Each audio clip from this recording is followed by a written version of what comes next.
네, 어제 있었던 한일 정상회담, 이웃한 나라로서 3년 5개월 만에 정상회담, 그리고 일본은 아베 총리 집권한 이후에 62번째로 방문한 나라가 한국이라는 이 기묘한 만남. 어떤 얘기가 오고 갔나, 어떤 성과가 있었나, 양기호 성공회대 일본학과 교수를 만나겠습니다. 안녕하십니까? 네, 안녕하세요. 네, 전반적으로 어떻게 평가하십니까? 네, 말씀대로 그야말로 비행기로 2시간이면 오는 거리인데, 네. 한일 정상이 만나기까지 3년 5개월이나 걸렸습니다. 네. 오랜 시간이었는데요. 어제 전반적으로 아주 좋은 성과를 냈다고 봅니다. 네.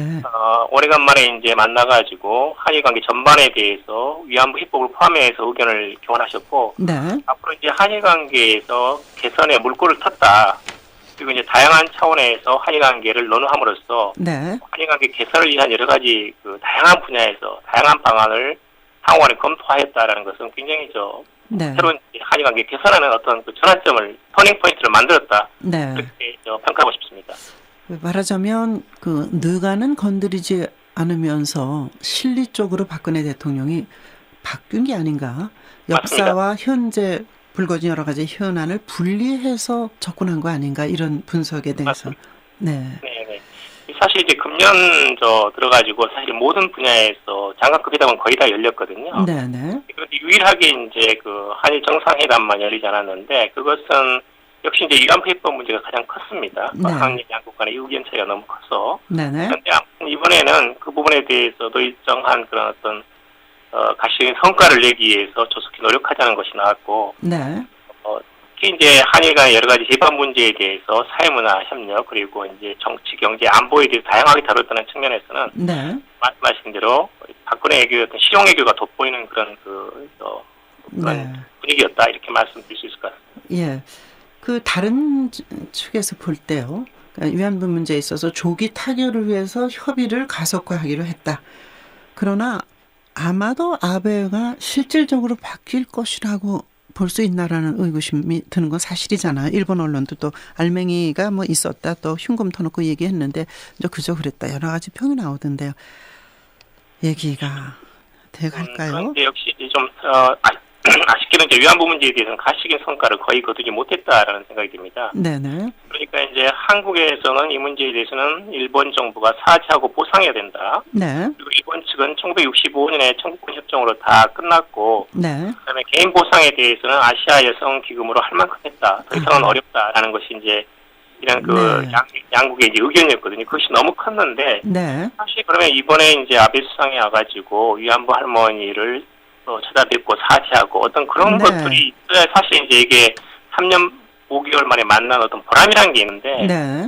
사실은 이제 그런 것도 없었습니다. 그리고 이제 이 말이 쉽지 않은데, 네. 지금까지 어떤 협의를 좀 속도를 가속화시킨다 하는 것은 무슨 말인가 하면, 네. 지금까지 이제 1년 거의 10개월 동안 한일 국장급 협의가 9차례 있었습니다. 아, 네. 그런데 이제 지금 이제 있는 한일 국장급 협의를 이렇게 격상해가지고 무슨 차관급 회의로 만드는 것이 아니고, 네네. 지금 있는 국장급 협의를 그대로 유지하되 그 속도를 약간 올린다. 아하. 올해가 한일 수교 50주년이라는 것을 염두에 둔다. 네. 이거는 뭐냐면 이제 국장급 협의에서 한국 측은 연말까지는 답을 내야 된다는 것이 이제 박근혜 대통령도 말씀하셨고, 네. 일본은 이제 기한을 박아서는 안 된다는 것이 일본 측 주장이고, 네. 그래서 이제 겨우 타협한 지점이 바로 네. 한일 수교 50주년 2015년 올해를 좀 염두에 두면서 진전시킨다라는 것입니다. 네. 네. 근데 이제 문제는 이게 국장급 협의가 사실 한국 측은 이제 위안부 협법을 도출하기 위한 주요한 어떤 기구로 보는데, 네. 일본 측은 한일 관계 전반에 대해서 예를 들면 일본이 강력하게 요구하고 있는 수산물 규제 완화라든지 네. 다양한 문제에 대해서 논의라는 그냥 하나의 장으로 보거든요. 아하, 그런 네. 점에서 과연 이게 시한도 없고 네. 어떤 기구의 격상도 없는 상태에서 가시적인 성과를 낼 수 있는가에 대해서는 상당히 의문점이 남습니다. 네. 그럼에도 불구하고 만나야만 되는 사이죠, 이웃이기 때문에. 맞습니다. 예. 그 이외에 사실 이제 TPP 우리가 참여하지 않아서 미국하고 일본의 동맹만 더 강화시키는, 그리고 중국하고 블록화를 쌓는 그런 거였는데, 이 부분에 대해서 박근혜 대통령의 제의에 대해서 아베 총리가 어떻게 답했나요? 다시 우리가 참여하기를 원하는 이 부분에 대해서요? 네네. 환태평양 경제동반자 협정 TPP에 대해서 한국이 앞으로 관심을 가지고 있다라는 정도 말씀하셨고, 네. 사실 이제 한국으로서는 지금 어쨌든 들어가야 되거든요. TPP에 들어가는 것이 유리합니다. 네네. 지금 대부분의 나라하고 이미 한국은 저기 FTA를 체결을 했고, 네네. 그리고 이제 문제는 뭐냐면 거기 그 TPP에 가입하는데 전 회원국 12개 회원국이 동의가 있어야 되는데, 네네. 이건 이제 일본이 동의를 해야 됩니다. 그러게요. 예. 그런 데서는 이제 한국이 관심을 가지고 있다고 이야기를 했고, 일본 측은 앞으로 이제 그 문제에 대해서 관심을 가지고 지켜보겠다는 정도만 이야기를 했습니다. 네. 그 내용을 좀 말씀드리면, 일본 측은 지금 한국에서 이제 후쿠시마 방사능 문제로 해가지고, 네네. 수산물 수입하는 수산물 수입 규제를 지금 하는 것에 대해서 굉장히 조금 그 반발하고, 심지어 이제 WTO 세계 무역기구에서 지금 제소한 상태거든요. 네. 그걸 풀어달라고. 네. 그래서 이제 일본 측은 만약에 한국이 PPT에 들어오기를 원한다면 적어도 이 부분에 대해서는 어떤 양보를 가지고 와야 된다는 식의 어떤 그런 지금 암묵적인 어떤 요구가 있거든요. 네. 그것은 이제 그렇게 이제 뭐 한중 FTA 이야기도 있었기 때문에 한국이 전반적으로 여러 가지 상황을 판단하면서 그 부분을 입증할 필요가 있다는 생각이 듭니다. 예. 결국은 이제 통일 외교를 위해서는 중국과의 거리를 좁힐 수밖에 없고, 또 미국은 한미일 삼각 동맹을 더 강화시키려는 입장에서 그 한일 정상회담이 이루어졌다고 보이는 측면도 있는데, 어떻습니까? 균형 외교라는 것이 가능한가? 뭐 이제 우리가 뭐 예전처럼 아주 그런 약속이 아니고요. 네. 지금은 이제 뭐 어느 정도 동아시아에서 중견국으로서 어떤 외교력을 행사할 수 있는 어떤 지점에 와 있기 때문에. 네. 우리가 뭐 미중 사이에서 끼인 약속이라는 그런 좀 이미지는 꼭 필요하지는 않습니다. 네. 사실 이번에 이제 박근혜 대통령께서 방중하시고, 네. 일정치 참가하셨고, 그리고 이제 한미 정상회담을 하셨고, 네. 그리고 또다시 이제 한중일 정상회담하고 한일 정상회담을 하셨으니까, 네. 뭐 지금 불과 몇 달 만에 일어난 일이거든요. 그렇죠. 그런 점에서는 한국의 어떤 외교력이라는 것이 그런 그 정상회담 또는 이제 다자회담을 유도할 수 있는, 리드할 수 있는 어떤 그런 기반은 있다고 봅니다. 네. 예, 그렇지만 이제 역시 한국이 그 강한 어떤 미국이라든지 중국을 상대로 혼자 이렇게 같이 거래하는 것은 상당히 이제 그 뭐랄까 협상을 하는 것은 좀 버겁습니다. 부담이 되기 그렇죠. 때문에. 예. 그런 점에서는 이제 미중 관계에서 어떤 끼인 입장으로서의 한국과 일본은 어떤 공감대를 가지고 있거든요. 네.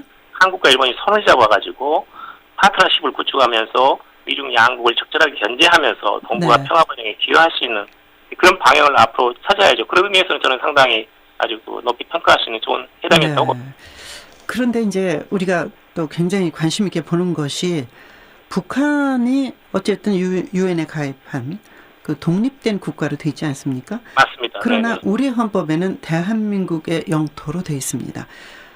유사시에 일본이 한국의 동의 없이도 뭐 진입할 수 있다, 이런 얘기 때문에 상당히 말이 많았는데, 미국도 여기에 대해서 분명한 입장을 밝히지 않고 국제법을 강조했다는 건, 국내법인 대한민국의 영토와 국제법하고 사이에 그 괴리를 어떻게 행동으로 옮기게 될 것인가 걱정스러운 면이 있는데 어떻게 보셨습니까? 어제 이제 그 말씀을 나눈 걸 보니까 거기에 이제 구체적인 개별 사안에 대해서는 그 브리핑을 하지 않았습니다. 청와대에서. 네. 그래서 이제 그 문제가 논의가 되었냐는 질문이 있었고, 여러 가지 다양한 현안 가운데 하나로서 논의를 했다, 이 정도가 나왔습니다. 네. 그런데 이제 저는 이제 그 부분은 포함됐다고 보고요. 네. 그 일본 측에서는 지금 강력하게 한미일 안보 협력을 요구했고, 거기에 대해 한국도 적극적으로 추진하기로 이렇게 그 관심을 표명했다는 정도가 나왔습니다. 네. 그런 면에서는 이제 그 문제는 하나의 시나리오입니다만은, 이제 어디까지나 우리 대한민국 헌법 3조에서는 한반도가 전체적으로 한국의 주권 영역으로 보고 있거든요. 네. 그런데 실제로는 이제 1991년 9월 달에 남북한이 동시에 유엔 가입을 했기 때문에, 국제법상으로 하나의 이제 국가 실체로서의 북한이라는 것은 분명히 있는 겁니다. 네. 그럴 경우에 이제 예를 들면 북한에서 미사일을 발사해서 일본에서 민간이 살상됐을 경우에는 일본은 적극적으로 개입하겠다는 것이 지금 일본 정부 입장이거든요. 네네. 그런데 이제 기본적으로 저는 이제 북한의 어떤 일본 자위대 지상군이 진입하는 것은 저는 이제 그 한반도 유사시의 마지막 단계라고 봅니다. 네. 이건 뭐 한국군 60만 대군이 있고 주한미군, 주일미군이 대부분 그 전투력이기 때문에, 네. 자위대는 대부분 해상 아니면 이제 그런 그 공중에서 이렇게 지원하게 됩니다. 네. 그렇기 때문에 그것은 이제 앞으로 한미일 간의 안보 협력 그 과정에서 하나의 시나리오로서 이렇게 검토를 하면 될 줄 알 것 같습니다. 네. 일단 아베 총리는 재집권한 이후에 미일 동맹 강화했고요. 또 안보 관련법 개정을 밀어붙였지 않습니까? 맞습니다. 예.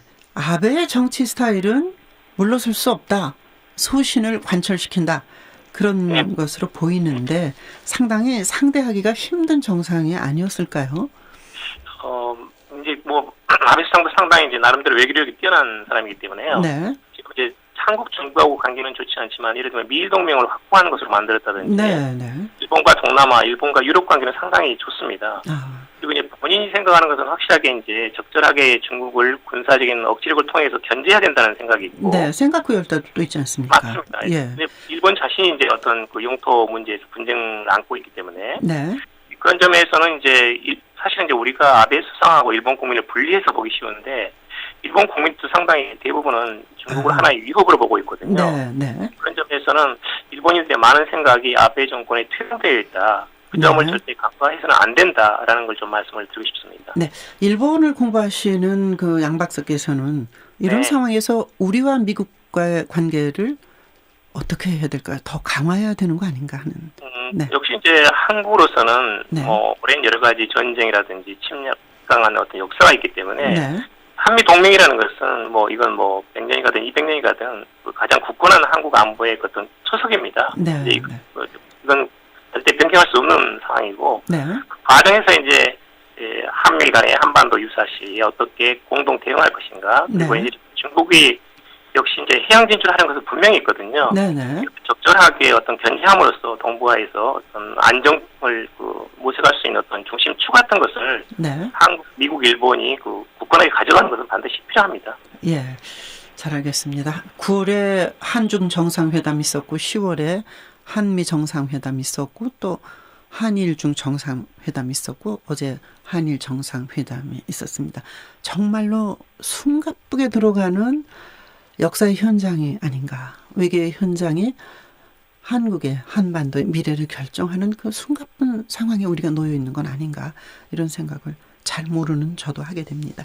오늘 여러 가지 말씀 잘 들었습니다. 고맙습니다. 네. 네. 박근혜 대통령 아베 신조 일본 총리의 첫 정상회담 3년 5개월 만에 어제 있었습니다. 다양한 측면에서 분석했습니다. 양기호 성공회대 일본학과 교수였습니다.